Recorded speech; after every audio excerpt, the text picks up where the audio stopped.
ब्रह्मा के 5 सिर थे, एक सिर ब्रह्मा का कट गया। कब कटा? आज संयोग से काल भैरव अष्टमी है ना? आज काल भैरव अष्टमी है। आज काल भैरव, आज के दिन की जा कथा है जो हम तुम्हें अब सुना रहे हैं।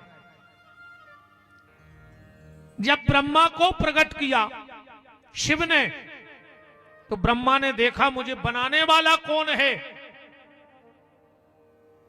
कुछ नहीं देखा कहीं। कमल की नाल में चले ब्रह्मा जी,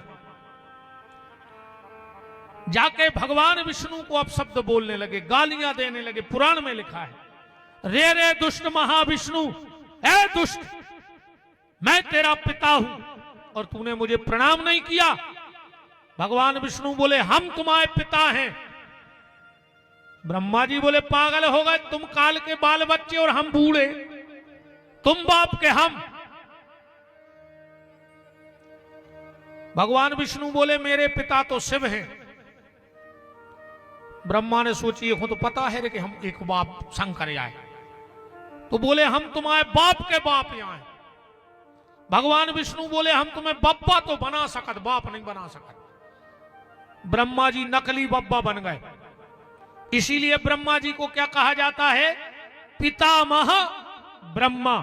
और संस्कृत में पितामह का मतलब होता है दादा। खूब सेवा करवाई, नकली बब्बा बन गए। आजकल तो कोई बब्बा बनो ही नहीं चाह रहा। बूढ़े बूढ़े डाई पोते फिर रहे, 90 साल के बब्बा मूड पे कल्लो सोना फिर रहा है, मरघटा कूका दे रहा है और विदाई लगवाए। का हो जे रे का कर गया बार कर ले उस उम्र होने क्या? अच्छा भगवान जा जान है क्या वे की उम्र कम है? अरे राम राम राम, अरे जे बार कर गया नहीं करो, जो जे बार कर गया कर रहे, सबसे पहले गोंजना तई धरी जाते लोग, हरिया तई लगे है मूड के। पांव का कोने आगे नहीं लगाई, आज तक लगाई है।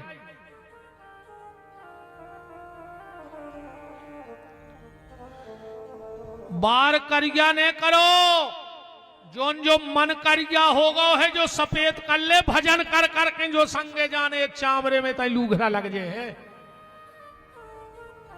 पर बे नहीं मान रहे, पप्पा हरे खंगीरे बिल्कुल देखो तो तुम का तमाशा मत छोड़ो। ठीक है मनो कौन से का कच्चे। ब्रह्मा जी नकली बब्बा बन गए। भगवान शिव को पता लगा कि ब्रह्मा नकली बब्बा बन गए, तो भगवान शिव ने अपने दोनों भौहों के बीच से, ध्यान से सुनना, काल भैरव, आज काल भैरव अष्टमी है, इसलिए हम सोच रहे जा कथा तो कह दें आवाज ही ने के कब के। भगवान शिव ने अपने दोनों भौहों के बीच से एक पुरुष प्रकट किया और कहा जाओ ब्रह्मा को समझा के आओ कि तुम गलत कर रहे हो। वो काला कलूटा भयंकर विशाल काय पुरुष गया। शंकर जी ने कही थी समझा के आज जो, वो ब्रह्मा जी ने जोन मोह से विष्णु को गाली दी थी, गर्दन ही काट ली और गर्दन ले आन के शंकर जी के ठाणे बोले ले। शंकर जी बोले यार हमने कही थी समझा दे, तुम सुर जाइए, हमने जा थोड़ी कही थी कि सुर जाके आइयो। बोले अब तो हम काट ही लिया है गर्दन। भगवान शिव ने कहा तुम्हें ब्रह्म हत्या लग गई। इसने कहा अब, बोले तुम्हें प्रायश्चित करने पर है। इस काले कलूटे पुरुष ने कहा कि भोलेनाथ हम प्रायश्चित तो करेंगे पर हमारा नाम तो रखो। भगवान शिव ने कहा ब्रह्मा ने विष्णु को दिखाया था भय, और उस भय से तुमने विष्णु को कर दिया मुक्त, तुम्हारा नाम होगा भैरव। और ब्रह्मा के तुम एक सिर के बन गए काल, इसलिए तुम्हारा नाम होगा काल भैरव। मुक्ति कैसे होगी ब्रह्म हत्या से? भगवान शंकर ने कहा इस खोपड़ी को खाली करो ब्रह्मा की। तो जितना मांस था लोच लोच के बाहर फेंक दिया। खोपड़ी में जो बाल लगे थे, इस काल भैरव ने वो ब्रह्मा के बाल तोड़कर एक रस्सी बनाई और उसमें जो आंखें लगी थी ब्रह्मा के सिर में,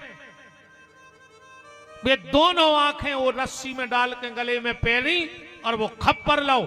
और भगवान शंकर बोले जाओ पूरी पृथ्वी पे भीख मांग मांग के खाना, और तुम्हें क्रोध नहीं आवे, को कछु कह देवे।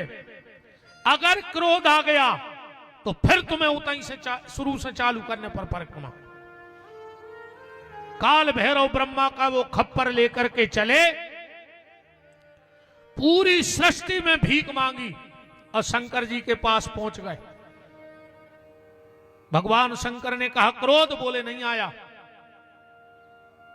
बोले जाओ हम तुम्हें बनारस का कोतवाल नियुक्त करते हैं आज से, और जो भी मेरे बनारस में आएगा मेरे दर्शन भली कर ले, अगर काल भैरव तेरे दर्शन नहीं करेगा तो उसे मेरे दर्शन का भी कोई फल नहीं मिलेगा। इसलिए बनारस जाओ तो काल भैरव का दर्शन जरूर करना।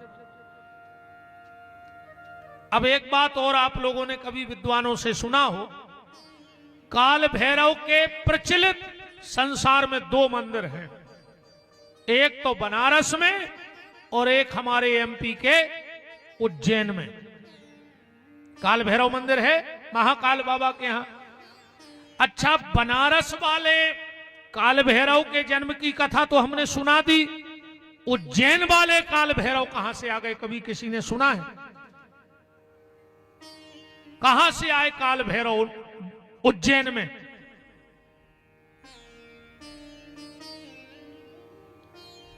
राम